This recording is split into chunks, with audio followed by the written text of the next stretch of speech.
Taigi, labas vakaras visiems. Mano vardas Mantas. Aš šiandien noriu pašnekėti apie klaidas, kurias dažniausiai atlieka pradžiamoksliai lygumų slidinėjime. Visi mes pradedame nuo kažko, visi mes turime pradėti nuo pačių bazinių dalykų ir dažniausiai visi darome tas pačias klaidas. Taigi būtent apie tai ir noriu pašnekėti. Primenu, kad šį seminarą įrašinėju.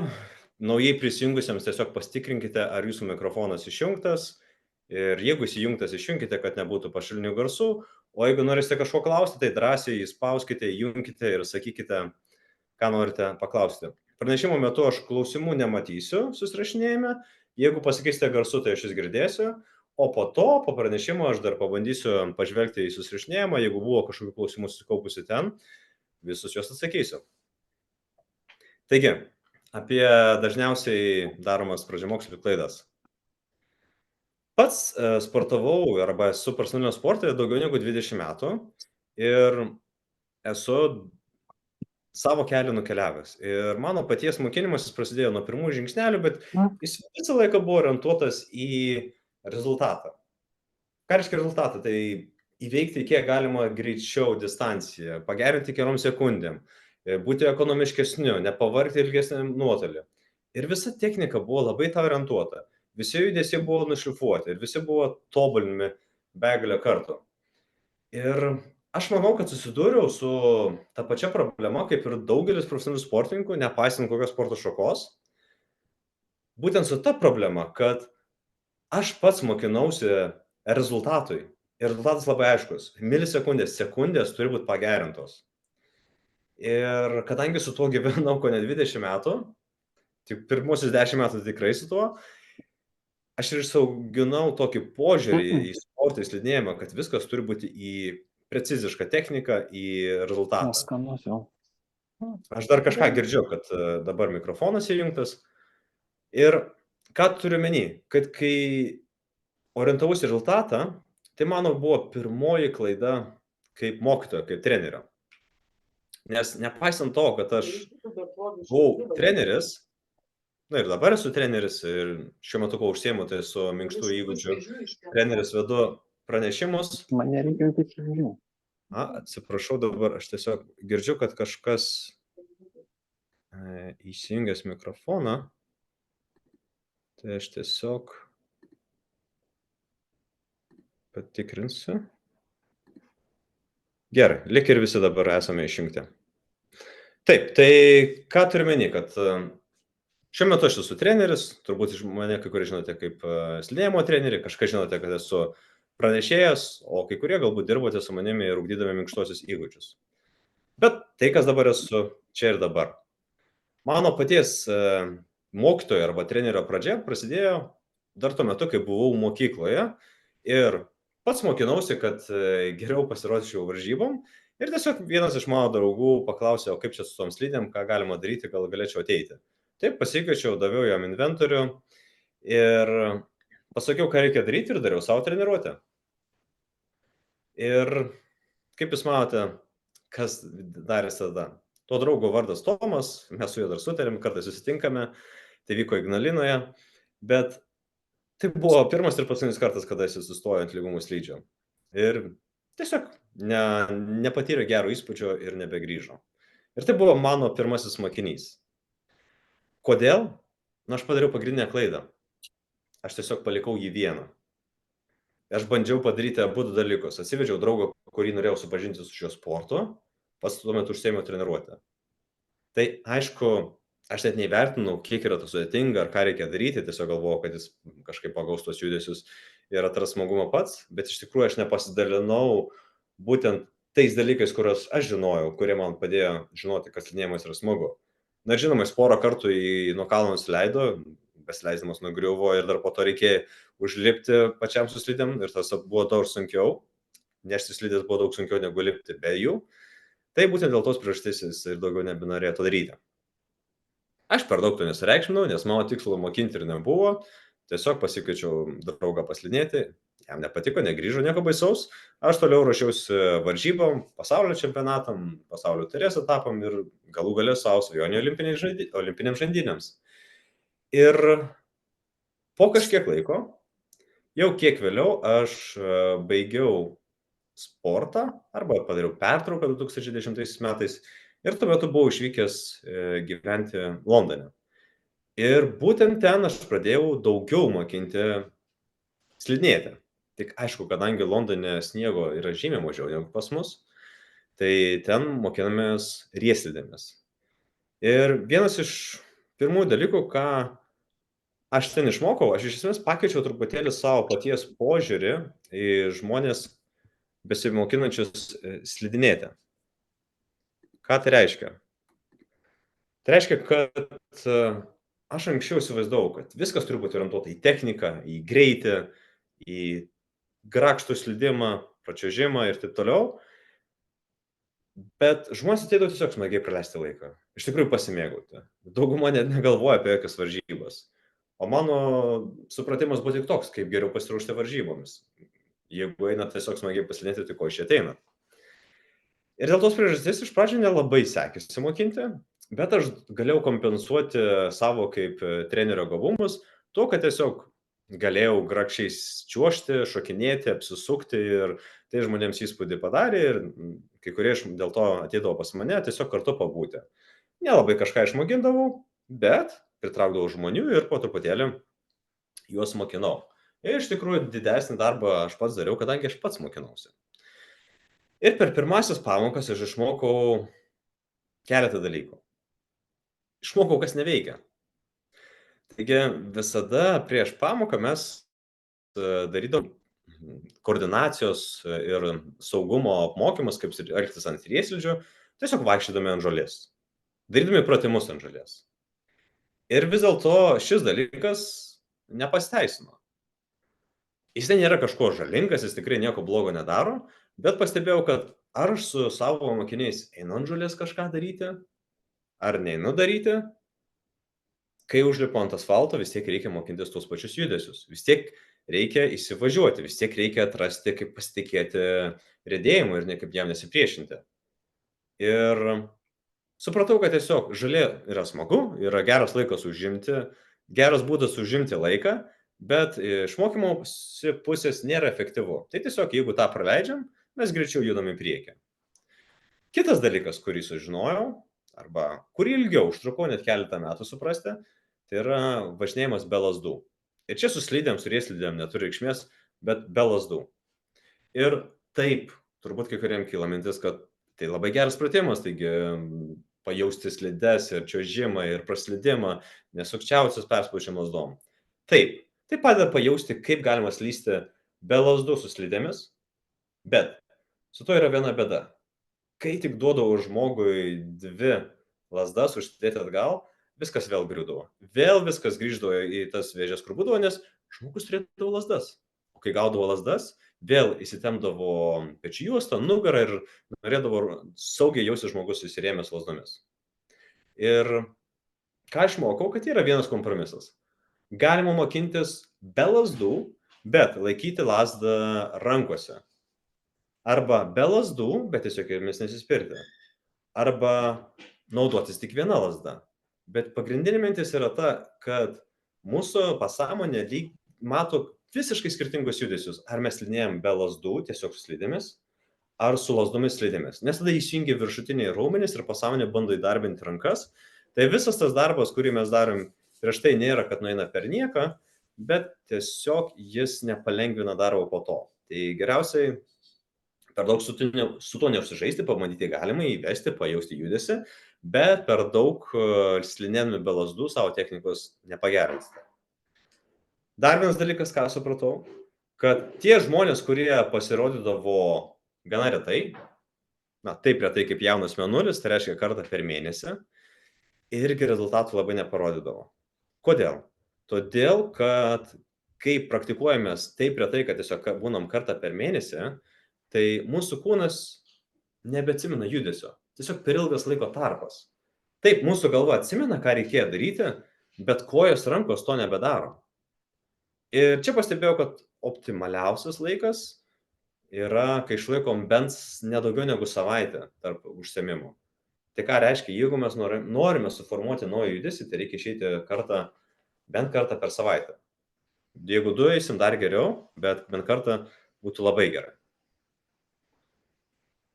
Ką dar sužinojau, kad treniruodamas grupėje arba grupės, kad galiu išmokinti žmonės slidinėti per 5 savaites. Tai yra per 5 pamokas.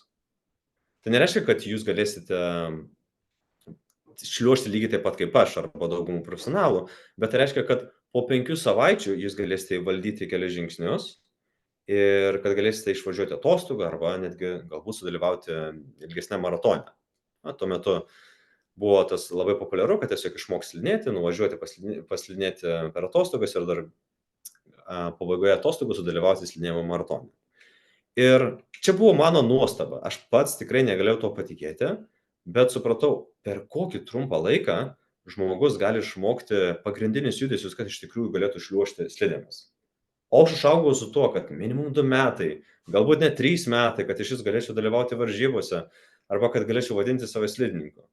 Ne, iš tikrųjų yra daug paprasčiau, galima tiesiog atlikus tam tikrus būtinus judesius ir pratimus per treniruotes nuosekliai, nepraleidžiant savaitės, jau po 5 savaičių galima įvaldyti slides.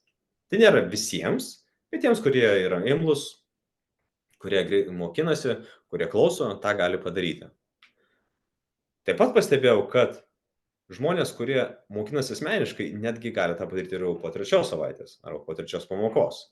Kad žmogus gavęs dėmesio individualiai gali valdyti slides jau per 3 kartą. Vėlgi, tai nereiškia, kad jisai lėks kaip su vėjeliu, tai reiškia, kad tiesiog gebės stovėti ant slidžių, supras pagrindinius dalykus. Kodėl individualiai treniruojantis šiek tiek greičiau negu asmeniškai, tai yra negu grupėje?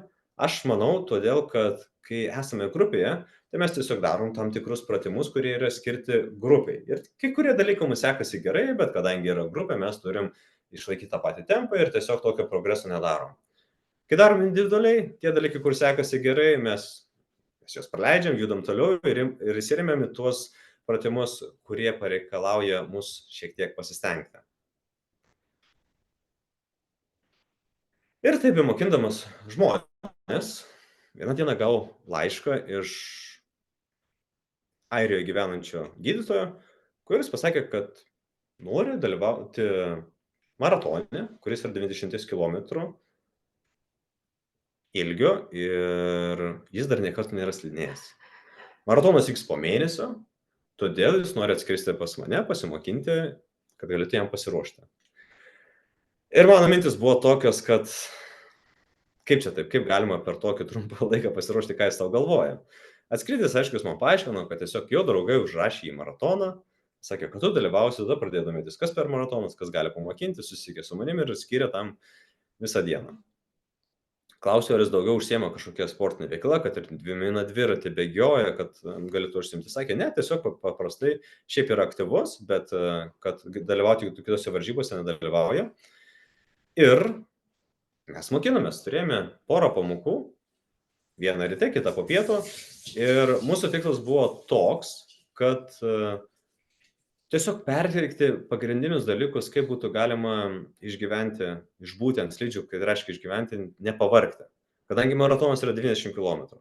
Tai tiesiog paaiškinau jam 2 žingsnius, apie stabdymą ir kitus posūkius per daug nekalbėjome, bet bandėme valdyti 2 pagrindinius žingsnius. Tai yra kaip šliuožti keidžiant vieną koją kitą. Na ir kai greitis didesnis, kaip galim pasispirti 2 lazdom. Ir mes su juo pašnekėjom tokį, kad tai yra 90 km. Tai yra pakankamai ilgas. Ir šiaip po 12 valandų jau uždaromas finišas. Ir žmonės, kurie sportuoja ir kartais to nepabaigia. Ir pasitarėm taip, kad tiesiog reikia išvažiuoti su mintimi, kad jisai įveiks 45 km ir jeigu jis dar norės toliau važiuoti, tegul toliau ir važiuoja. Apie tą pašnekėjom, pasimokinom, jis išskrido atgal į Dubliną ir daugiau ir nesimatėm. Maratonas praėjo, jokių žinių, bet maždaug po mėnesio jis man parašė. Padėkoju už pasiruošimą, padėkoju už patarimus, kuriuos jam daviau. Ir pasakė, kad lygiai taip, kaip šnekėjom ir padarė. Įveikė 45 km ir pagalvojo, kad gali toliau važiuoti. Važiavo likusius 45 km ir tuomet, kai jis įveikė visą distanciją buvo praėjusius 11 valandų ir 40 minučių. Tai tilpo vos į rėmus. Bet visa mintis buvo ta, kad nesistengė nei per greit važiuoti, nei lenktyniauti su kitais, bet tiesiog daryti tuos judesius, kuriuos mes aptarėm per treniruotę. Ir čia ką noriu paminėti, kad pagrindinė paslaptis, kurią reikėjo padaryti įveikiant tokį atstumą, tai buvo naudoti ne jėgą, bet nuoseklumą, ritmą. Ir pagrindinis dalykas, tai yra pirmoji pamoka, su kuria aš noriu su jumis pasidalinti, tai kad pats pirmas dalykas, mokinantis slidinėti arba norinti valdyti šią sporto šaką, lygiai taip pat kaip ir kitas sporto šakas, kurios vadinamos lietuvių kalboje ciklinėmis sporto šakomis, tai yra slidinėjimas, bėgimas, irklavimas, plaukimas, dviračių sportas, ėjimas, visos pasižymi tokiu dalyku, kad turi besikartojantį ciklą. Ir tas ciklas yra ritmas. Ir jeigu mes pradedame nuo to, kad kartojame nedidelėmis pastangomis, bet nuosekliai kartojam tą judesėlį, mes labai nepavargstame, mes išlaikome ritmą ir tas padeda įveikti didelius nuotolius. Bet jeigu mes pradedam su didžiulė jėga, kurią yra sudėtinga išlaikyti, po truputėlį krenta, mes baigime tuo, kad tiesiog mes nebegalime daugiau atlaikyti tokio tempo. Ir bene pagrindinis dalykas yra tas, kad reikia ne iš jėgos, bet tiesiog nuosekliai.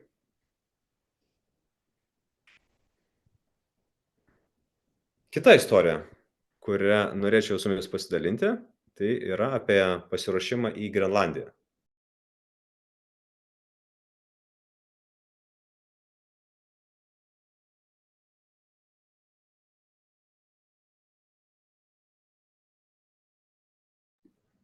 Taigi, apie Grenlandiją. Vieną dieną kreipėsi mane porelė, kuri į povestuvinę kelionę sugalvojo žygiui į Grenlandiją, tai veikti 300 kilometrų.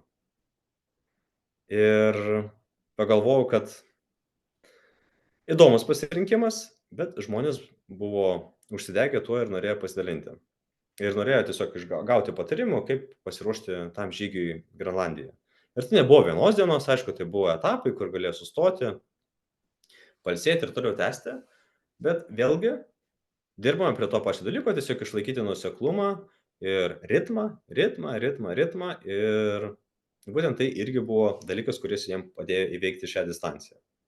Ir kodėl aš kartoju ritmą? Todėl, kad ritmas tai yra tas pagrindinis dalykas, kuris padeda suformuoti mums techniką. Ir dažnai, kai mes mokinamės naują judesį, mes per daug dėmesio skiriame, kaip atlikti tobulą judesį, kaip padaryti tobulą kampą, kur padėti tobulai lazdą, kokiu kampu laikyti alkūnį, kaip išlaikyti smakrą ir kokiu kampu reikia būti pasvirusiu į priekį. Taip, šitie dalykai yra reikalingi ir juos atsižvelgiame ir galime analizuoti, bet tai yra antraeiliai dalykai po to, kai mes turime ritmą. Tai geriau judėti netobulai, bet ritmingai ir po to pats ritmas po truputėlį užpildys ir nušlifuos judesį. Čia panašiai kaip akmenukas pakrantėje glūdinamas bangų, jis gražiai nusišlifuoja ir būna nuožulnus. Tai lygiai taip pat ir technika, kai mes kartojam judesius, tuomet per begalį ir per daug kartojimų tie judesiai tampa efektyvesni ir lengvesni. Buvo ir tokia patirtį, kad man reikėjo pamokinti, tiksliau padėti žmogui pasiruošti, kuris sugalvojo dalyvauti žygyje Šiaurės ašigalyje. Ir Šiaurės ašigalyje reikėjo tempti su savim bagažą, tai vos ne kaip kanoja, kuria buvo visas krovinys, rūbai, maistas. Tai yra pakankamai didelis svoris, buvo apie 80 kg. Ir tą reikėjo tempti su savim. Tai ką mes darėme, mes mokinomės arba važinėjomės rieslidėmis, tampydami padangas. Ir su padangomis buvo taip, kad padangas sudarė šiek tiek pasipriešinimo ir mano klientė labai norėjo užsidėti didesnį svorį, kad ten viena padanga yra nepakankamai užsidėti 2-3 padangas, bet aš atstovėjau ir iškomunikavau tą, kad mums pakanka turėti pasipriešinimą. Be to padanga yra ta, kur tempiasi per asfaltą, o krovinys, kur reikės tempti ant sniego, jis tiesiog slys per sniegą. Tai bus visiškai kitas pasipriešinimas. Ir mes nusekliai prie to dirbome kelis mėnesius ir kai išvažiavo, džiaugiasi, aišku, įveikė tą žygį. Ir pagrindinis dalykas, ką mes išmokom ir ką po to diskutavome lyginant su kitais, kurie atvyko į šį žygį be slidinėjimo pamokų, tiesiog vaikščiodami po laukus su padangomis, tai kad čia pranašumas buvo ne jėga ir ne ištvermė ir ne kiek aš kilometrų nuėjau su padangom arba kokio svorio padangas tampiau, bet gebėjimas šiek tiek atsipalaiduoti ir tiesiog slysti. Reiškia, slysti su slide.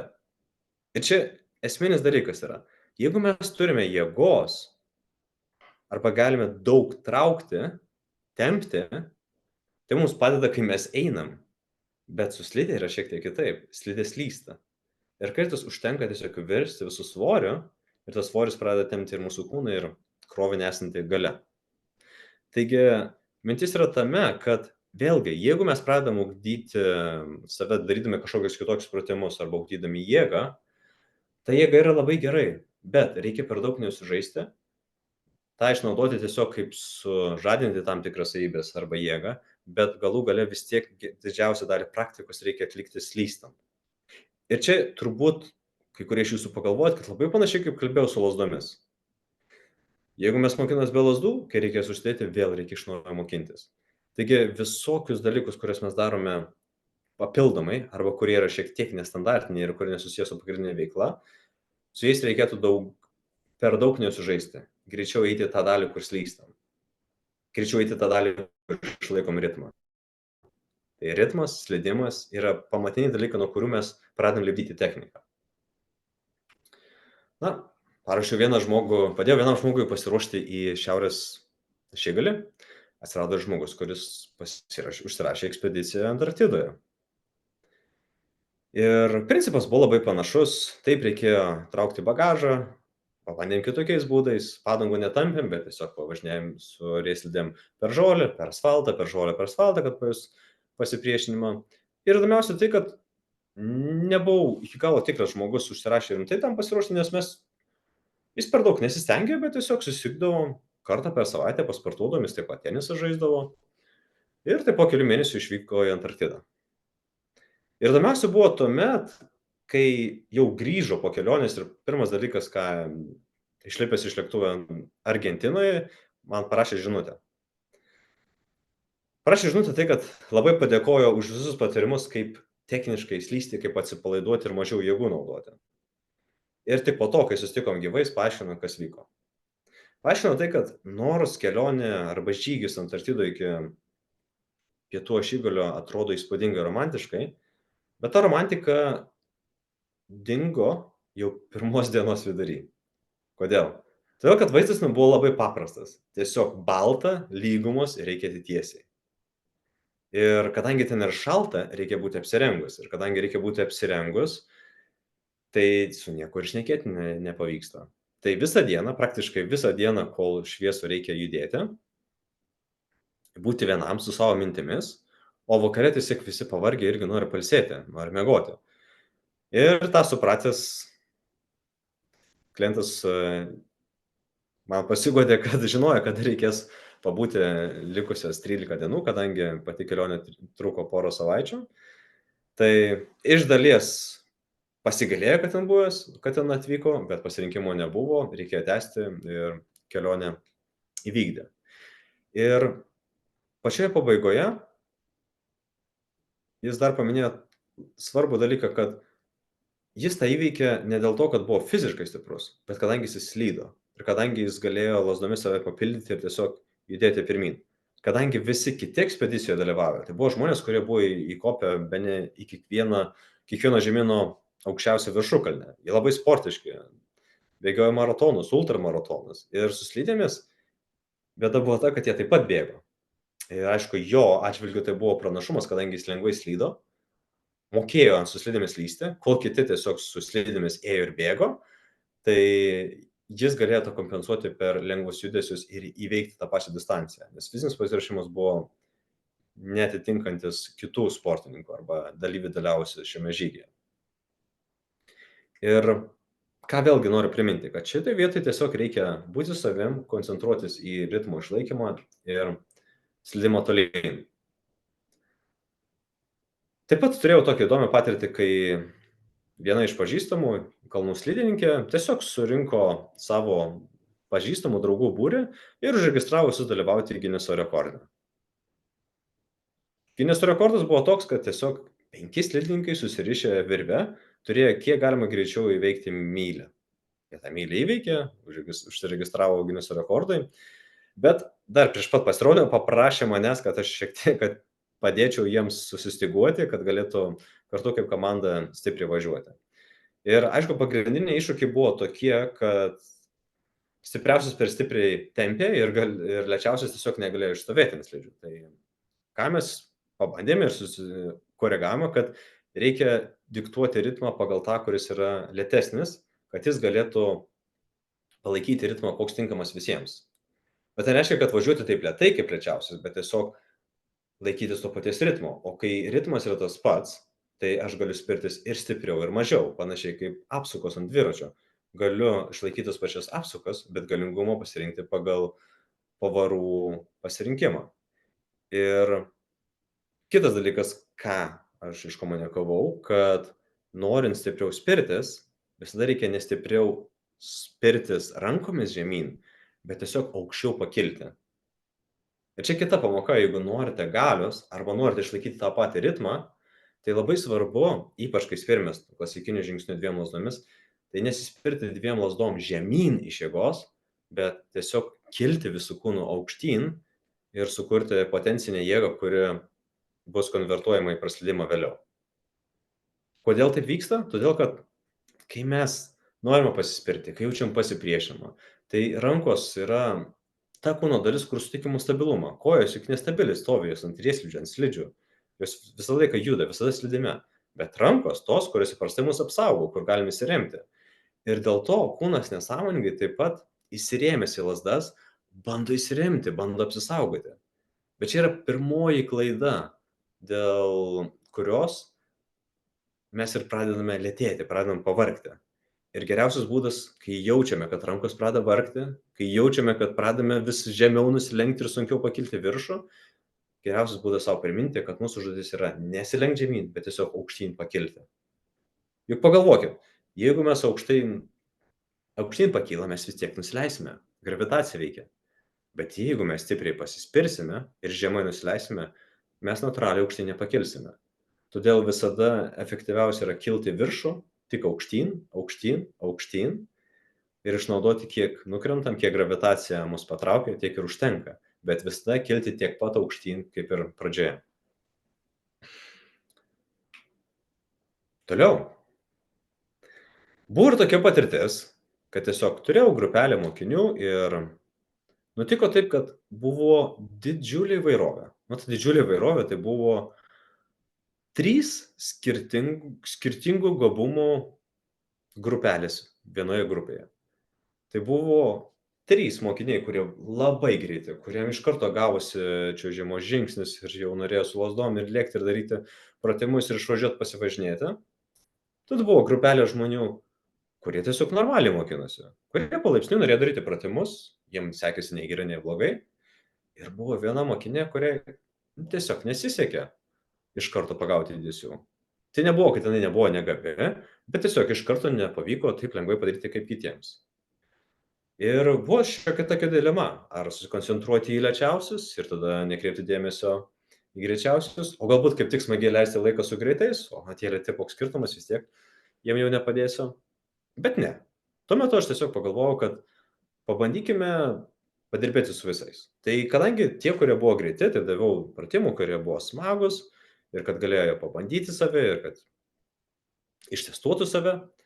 Su tais, kurie buvo vidutinio gabumo, dirbau pagal įprastinę programą, darom pratimus, kuriuos mes įprastai darome, o su mokinio, kurie sekėsi sunkiau, aš ją kaip ir nebeturėjau laiko daugiau. Bet ką dariau, tiesiog kas 10 minučių prieidavau ir duodavau vieną patarimą, bet skirtą būtent jai, kuris veiktų tik tais jai. Nebūtinai tą, ką grupė daro, bet būtent kas veiktų jai. Ir stengiuosi privažiuoti ne rečiau kas 10 minučių arba kas 5, jeigu įmanoma, paklausti, kaip sekasi, pažiūrėti, kaip daro ir tada duoti patarimą. Ir įdomu tai, kad pamokos pabaigoje visi turėjo gerą laiką, mokinė, kuri buvo lėtesnė, taip pat tiesiog buvo dėkinga, kad gavo dėmesio, nors jai sekėsi sunkiai, iš tikrųjų sunkiai sekėsi stovėti ant kojos, bet po savaitės visi tie patys sugrįžo. Ir dar po savaitės, ir dar po savaitės. Ir taip gausi, kad po 5 savaičių buvo labai įdomu pamatyti visus mokinius. Tai tie kelieji 3, kurie buvo labai greiti, vikrus ir gabus, jie per tas 5 savaitės nelabai kažką ir pakeitė. Jie tokie ir liko. Tokie greiti, smagūs, gabūs, bet judesių taip jie ir nevaldė. O ta mokinė, kuri buvo lėčiausiai, ji labiausiai suprato kiekvieną elementą, kaip reikia daryti. Labiausiai jį išjautė. Tie, kurie buvo per vidurį, taip pat vieniems sekėsi geriau, kitiems blogiau, bet mane tuo metu ir būtent tai ir nustebino, kad būtent tas mokinys, kuris iš pradžių labai lėtai mokinosi ir labai sunkiai sekėsi, pasiekė ne mažiau negu grupės vidurkis. Ir po to su ja šiek tiek padirbame ir po grupinio užsiėmimo keletą privačių pamokų turėjom ir gausiai netgi pranoko visus, kurie buvo geriausi. Tai ką noriu pasakyti, kad kai mes mokinamės, kartais užtenka tiesiog gauti po porą patarimų per pamoką, kurie unikalūs, kurie skirti yra būtent mums ir kurie padės išjudinti tam tikrą vieną bloką, kuris mums neleidžia atsipalaiduoti, atsistoti ant kojos, paslysti. Ir taip nuosekliai darydami mes galime išmokti ne mažiau negu kiti, nepaisant to, kokia yra pradžia. Tai vėl prie ko mes grįžtame tiesiog nuoseklumo, kantrumo ir kartojimo. Dabar noriu pasidalinti keliais dalykais, kuriuos aš pats išmokau, mokindamas slidinėti kitus per 10 metų. Ką tai reiškia? Pats pirmas dalykas, ką aš išmokau, tai kad mokinant, dažniausia klaida yra mokinti judesius ir technikos. Kodėl? Todėl, kad mes galime suvokti judesį.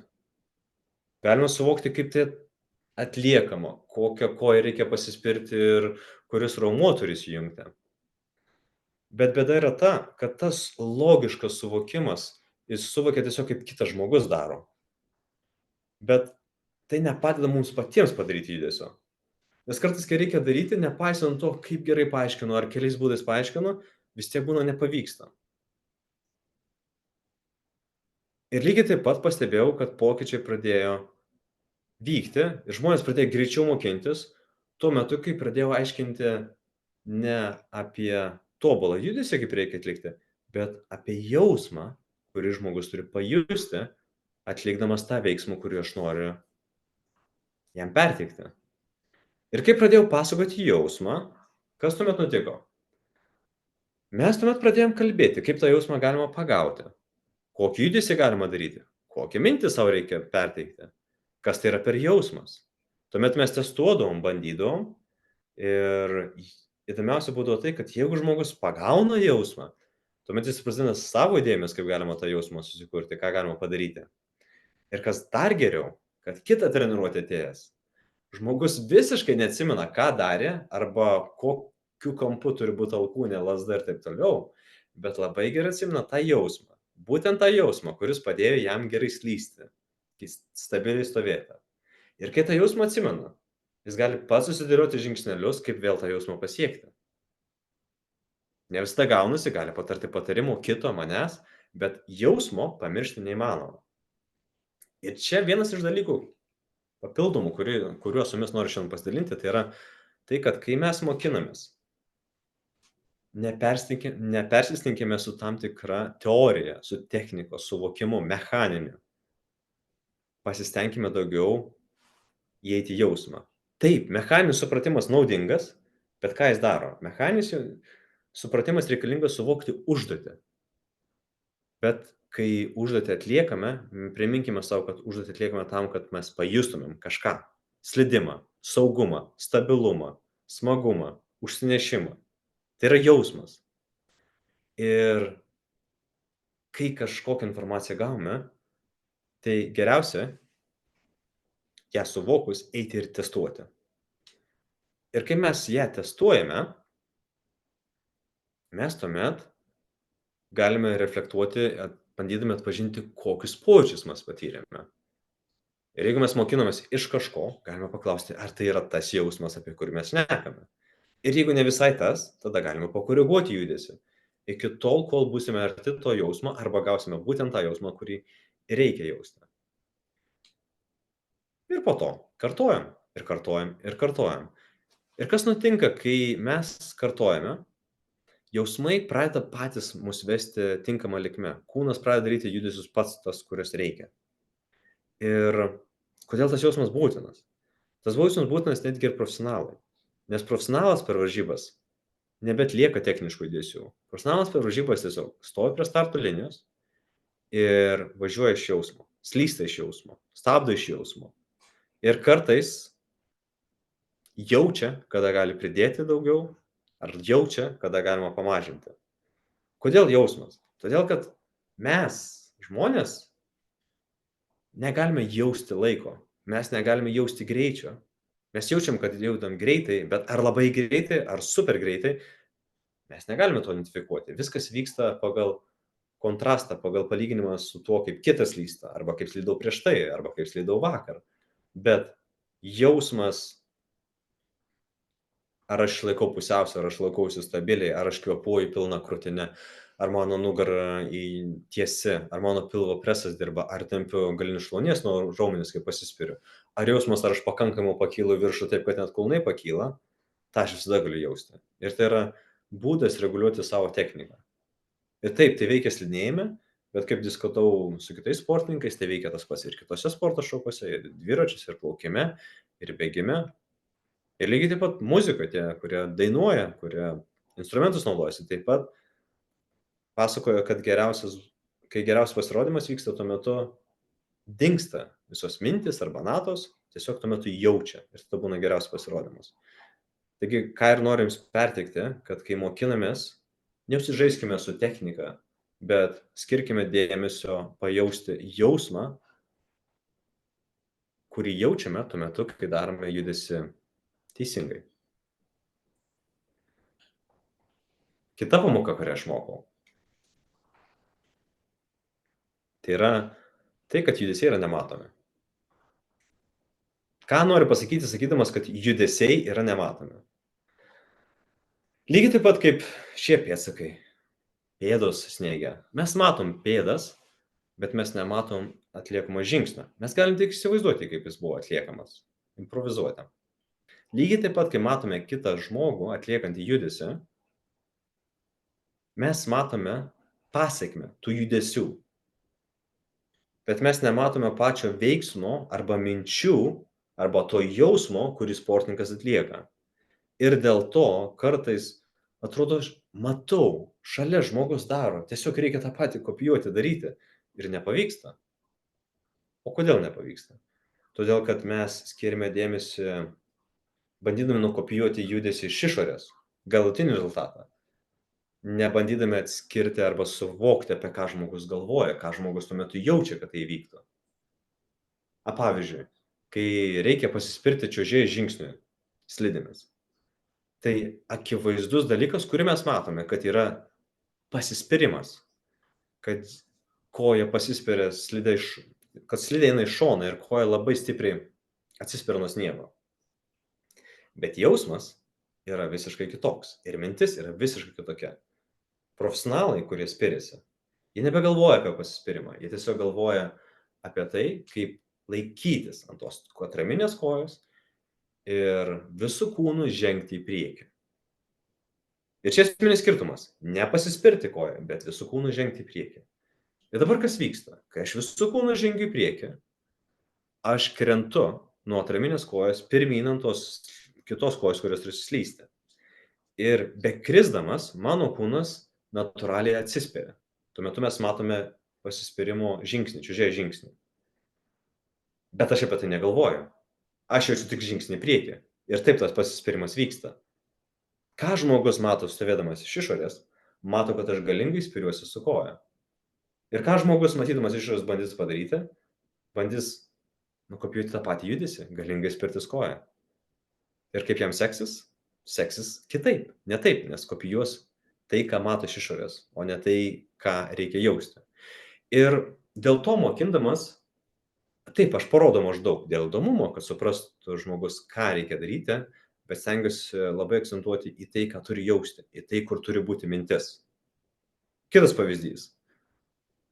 Dar vakar ryte kalbėjau su vienu klientu iš Londono, jis šiuo metu Italijoje slidinėja, ir buvo klausimas, kaip būti labiau pakilusio, aukščiau, kaip nepritūpti ant slidžių. Ir kai diskutavom, tai vienas iš dalykų yra tas, kai spiriasi lasdomis, tai lasdomis reikia spirtis ne iki dubens, ką matom, ką visi daro sportininkai, bet tiesiog spirtis iki šonkaulių. Ir kas vyksta? Nuo to taško, kai jaučiam, kad rankos delnai pasiekia tą vietą, kur yra šonkauliai, reikia pradėti kilti.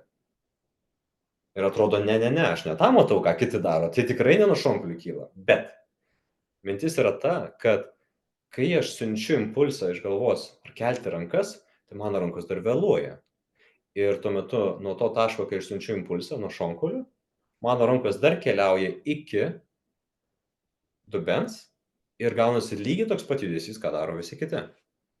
Taigi nors akis mato, kad reikia spirtis iki dubens, protas turi sakyti tiesiog, arba jausmas ir protas turi sakyti, kad aš judu tiesiog iki šonkaulių, o visa kita pasibaigs kaip savaime užbaigtinis procesas, veiksmas. Taigi, vienas dalykas buvo jausti, kitas dalykas suprasti, kad judesiai yra nematomi, juos reikia atpažinti. Ir trečioji pamoka, kurią išmokau, bemokindamas ir kuri labai padeda, tai yra, kad slysti yra lygu pasiduoti. Ir tik tuomet, kai žmogus geba atsipalaiduoti ir pasiduoti kritimui, jis pradeda slysti. Ir esu turėjęs ne vieną atvejį, kai žmogus daug greičiau gali slysti, šliuožti, riedėti į kalną, negu į nuokalnę. Kodėl? Todėl, kad nuokalnė yra nekontroliuojama, prasideda slydimas. Įkalnė tai yra mano pastangos ir jeigu aš išsigąsiu, jaučiuosi nesaugiai, aš tiesiog galiu nieko nepadaryti ir sulėtėti. Į nuokalnę aš nesijaučiu, kad kažką galėsiu padaryti. Bet lygiai dėl tos pačios priežasties žmogui nesiseka ir patirti malonumą, džiaugtis pačiu slidinėjimu arba slysti dar greičiau. Taigi mes, kaip žmonės, turim tokį savisaugos instinktą – nenukristi, kuris praverčia praktiškai kiekvieną dieną, vos išlipus iš lovos. Kadangi vos aš svyru į priekį, aš žengiu koją į priekį, kad nepaslysčiau. Vos aš kažkur užkliūnu beeidamas, aš žengiu koją, kad nepaslysčiau. Bet būtent tas pats instinktas atsistojus ant slidžio, mums neleidžia slysti. Ką aš noriu pasakyti? Kad tas pats instinktas, kuris mus apsaugo kiekvieną dieną, mums trukdo slysti. Ir visa mintis, kaip su tuo dirbti arba žaisti. Galiu pasakyti tiesiog, nebijok, krisk, bet lengva pasakyti, nes tai yra nesu aš, tai mano savisaugos instinktas, kuris pats įsijungia. Tai vėl grįžtame prie tos dalies, kad tai yra jausmas. Koks jausmas šiuo atveju? Saugumo. Žmogus pirmą turi jaustis saugiai, kad galėtų atsipalaiduoti ir kristi. Kaip tą saugumą gali sukurti? Taip gali važiuoti į kalną. Taip gali būti kažkas šalia. Taip į kažką galiu įsiremti. Ir taip jausis saugiau. Taip galiu slysti su viena koja ir jausti, kad jeigu ką, aš statysiu kitą koją ir apsisaugosiu. Bet čia labai svarbu, kad būtų saugumas ir tas saugumas būtų pusiausvyrai su pasidavimu. Kristi.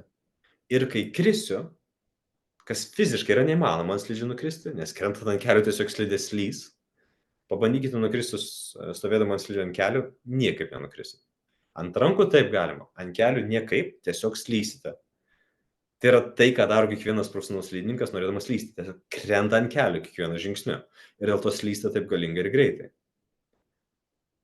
Ir jeigu jūs tiesiog pajusite, kad tas kritimas yra praktiškai nukritimas neįmanomas ir tai konvertuojasi į slidimą, kūnas atsipalaiduos ir pradės tą daryti pats natūraliai. Bet čia yra tas žaidimas, tas lūžis, kaip tą pereiti, kad atsipalaiduočiau. Tai čia yra saugumas. Patarimas, kad ieškoti būdų, kaip jausti saugiai. Ir vienas iš būdų - vaikščioti su viena koja, vaikščioti šonu, užsidėti 2 slides, apsisukti.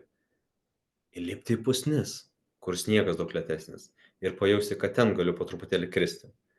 Ir visa mintis išlaikyti saugumą. Taigi 3 patarimai arba 3 pamokos esminės, kurias išmokau per 10 metų mokindamas kitus. Tai yra, reikia nesuvokti per techniką, bet pajausti. Suvokimą naudojam tik tais tam, kad mes galėtume atlikti pratimus judesius. Bet jausmas yra esminis ir pagrindinis tikslas. Kitas, kad judesiai yra nematomi. Mes judesio nematome. Mes matome tik pasiekmes. Ir neprisiriškime prie to, bandykime suprasti ir paklausti, apie ką žmogus galvoja, ką žmogus jaučia tą darydamas. Ir tada, kai galvosime ir jausime lygiai tą patį, mes galėsime atkartoti tą patį judesį. Ir tai ne tik su slidinėjimu, su bet kuriuo judesiu. Pasibandykit, paklauskite to žmogaus, kuris kažką daro ypatingai gerai, paklauskite, apie ką galvoja, ką jaučia. Ir bandydami pakopijuoti tą patį jausmą ir mintis, pamatysite, sukursite labai panašų veiksmą. Trečias dalykas - slysti yra lygu pasiduoti. Reikia pasijausti saugiai, kad galėčiau kristi ant kelio ir tada atsiras slydimas. Saugumas - ne. Saugumas neduoda slydimo. Pasidavimas, kad galėčiau kristi, yra slydimas.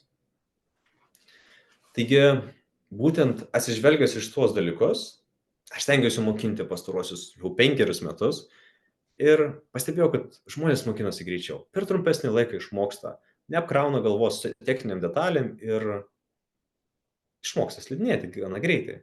Taip, yra tokių, kur nori žinoti, kaip kas veikia ir dalyvauja varžybose, taip, einam prie techninių detalių, analizuojam, bet pagrindus galima pagauti būtent taip paprastai. Ir tiems, kuriems įdomu, aktualu, tai aš dabar kaip tik dirbu prie mokymų programos, kuri vyks online su tam tikrais pratimais, kurie sukurs jausmus ir žugdys tam tikras savybės. Tai aš tuo tik pasidalinsiu vėliau, dar neišleista, kol kas tik dirbu. Jeigu jums aktualu, įdomu, šiek tiek surezonavo, tiesiog dėkite pliusiuką į susirašinėjimą, aš vėliau pasižymėsiu, parašysiu, informuosiu jums daugiau, kai mokymai prasidės. O dabar, ačiū Jums už dėmesį. Tikiuosi, pranešimas buvo naudingas, įdomus ir galbūt Jūs turite dar savo klausimų, kuriais norėtumėte padiskutuoti šiandien.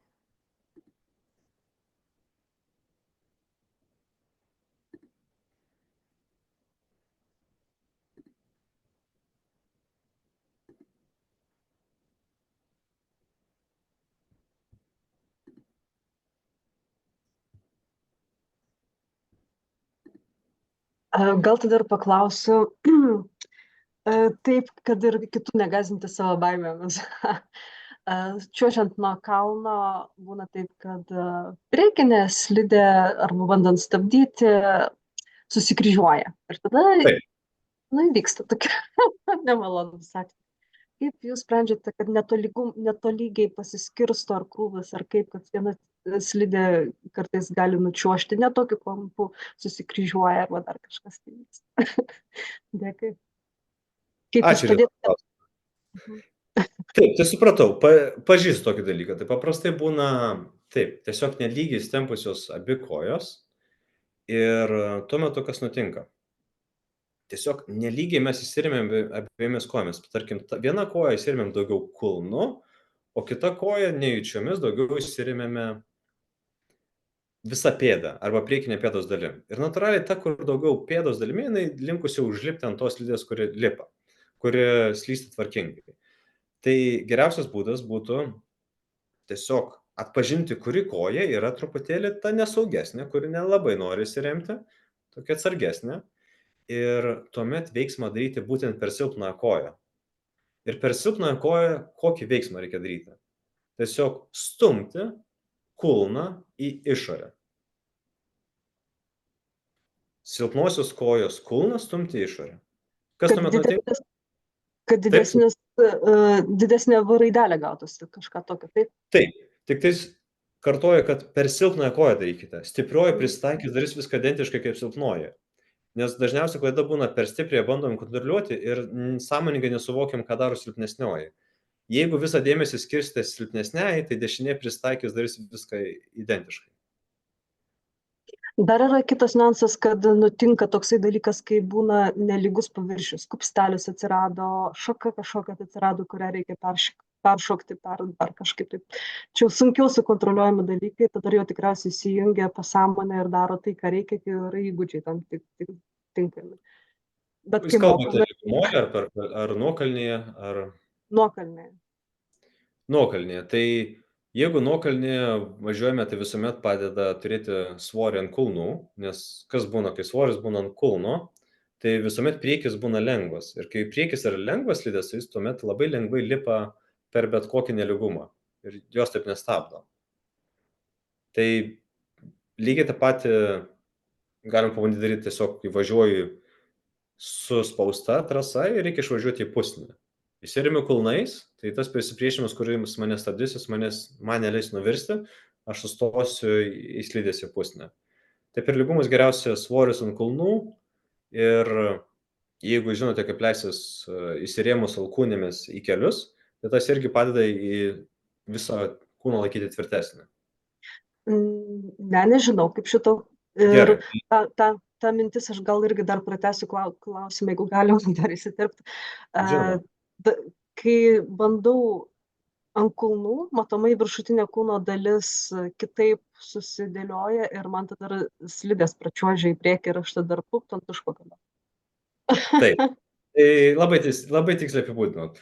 Kai būnate ant kulnų, tada pradeda dominuoti visa galinė raumenų grandinė, tai nugaras, sėdmenis, šlaunys, visi tie stiprius raumenys. Ir kad tą kompensuotumėm, reikia stipriai įtempti pilo presą. Tai būna, kuo didesnis pasipriešinimas, tuo daugiau pilo presą įtempiam. Kodėl? Todėl, kad pilo presas kompensuoja tuos raumenis, kurie įsitempia gale ir padeda išlaikyti balansą. Nes pilo presas atsakingas už tai, kad linktume į priekį. Galiniai raumenys atsakingi už tai, kad linktume atgal. Ir kai stabdom, mes natūraliai naudojam galinius, tai paprastai, ką aš darau, kai mes leidžiamės nuo kalno ir kai matau, kad žmogus tiesiog stengiasi nenukristi, aš kartuoju vieną dalyką. Pilo presas, įtempiam pilo presą, įtempiam pilo presą. Ir nuostabai žmogus sako, kad tas padėjo. Jau buvo ant ribos kristi, bet tiesiog įtempiau pilo presą ir pavyko išstovėti. Ir šioje vietoje jums padėtų vėlgi, kaip minėjau, jausmas. Reikia vieną kartą pajausti, kad pilo preso tempimas padėjo nuslysti ir išstovėti ant slidžių. Ir tuomet natūraliai tą darysite daugelį situacijų. O jeigu sakėte, kad nežinote, kaip leisis nuo kalno padėjus alkūnės ant kelio, tai principas toks. Tiesiog lazdas dedu į pažastis, prispaudžiu pažastimis, tuomet pasilenkiu žemyn tiek, kad mano keliai galėtų liesti šlaunius arba kelius ir tada šiek tiek lengvai pritapiu. Ir tada gaunasi, kad mano keliai įsirėmės į kelius ir visas svoris per kelius, per alkūnės eina į kelius ir mano kūnas būna labai kompaktiškas, visas susijungęs. O pilo presas yra tas, kuris viską apjungia. Tai leidžiantis stabilumo tikrai suteikia daugiau pilo preso įtempimas. Ačiū, bandysiu kažką tai daryti. Gerai, prašom. Taip, matau, kad Mandus, jeigu teisingai parašyta, nežinau, kaip teisingai perskaityt, Mandus, klausia, kaip reikėtų efektyviai skate stiliumi kopti į kalną. Tai kopimo į kalną efektyviai būtų principas toks, kad tiesiog, jeigu jaučiate, kad slidės stringa arba sunku lipti, tai dažniausiai būna vėlgi instinktas, kad koja nori spirtis, koja nori atsispirti nuo to kalno, kuris mus įklampino, prie kurio įstrigome. Bet geriausias būdas kopti į kalną yra tiesiog galvoti apie žingsnelį į priekį ir vengti jėgos. Su kuo dažniau žingsnelį, su kuo mažiau jėgos, to bus lengviau įlipti į kalną. Nes dažniausiai, kada būna, bandom spirtis, bandom daryti didelius žingsnius, bet užtenka tiesiog mažus žingsnelius ir daryti į priekį. Daugiau apie kalną esu papasakojęs praėjusiam pranešime, tai galėsite pažiūrėti įrašą, kuris įdėtas, ir ten daugiau detalių bus paaiškinta, kaip tą daryti, tikiuosi jums pravers. Prašom. Evelina, kaip sustabdyti nuokalnėje? Tai pats greičiausias, užtikrinčiausias būdas yra tiesiog kristi ant šono. Juokauju. Taip, tas veikia, bet čia tokiu atveju, jeigu matote, kad tiesiog nevaldote slidžių ir pavojinga būtų kažkur įsitrenkti į medį arba išlėkti iš trasos, tada taip ant šono greit sustojame. Bet o ką daryti, kad tiesiog nori sustoti ir nėra pavojus, bet tiesiog nori sulėtėti? Tai tokiu atveju taip pat. Pirmas dalykas yra, jeigu nesijaučia saugiai, tai tiesiog vieną koją, vieną kulną stumti į šoną, įsiremti ir šiek tiek save pristabdyti ir vėlgi jausti pilo presą. Tai to vietų daugiau sužlosti. O taip pat apie stabdymą mes daugiau padiskutavom praėjusiame pranešime, tai tiesiog vaizdo įrašą galėsite pažiūrėti, ten daugiau papasakojama apie tai, kaip sustoti, kaip stoti ir sukti vieną šoną bestabdant ir kaip apsisukti netgi besileidžiant. Tai ten daugiau techninių detalių ir netgi vaizdo įrašas yra, kaip tai daryti.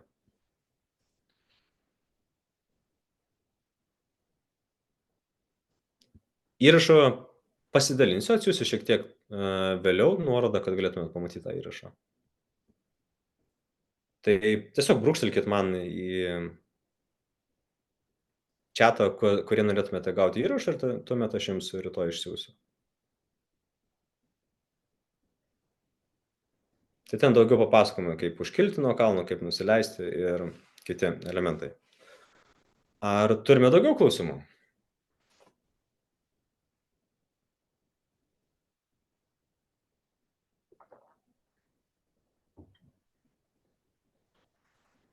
Jūs turbūt ir pastebėjote, kad šiandien pasakoju daugiau apie tai, kaip mokintis, į ką reikia atkreipti dėmesį, o praėjusį kartą ir buvo daugiau apie tuos techninius dalykus, kaip reikia laikyti lazdą, kur padėti tą lazdą, kaip stoti ant slidės, kaip jas spausti, kaip lipti į kalną ir kaip nusileisti. Tai tie dalykai yra įraše, pasidalinsiu ir galėsite pažiūrėti.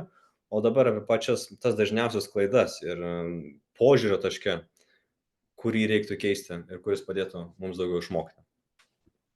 Tai jeigu iš tos serijos dar turite klausimų, tai sakykite, o jeigu ne,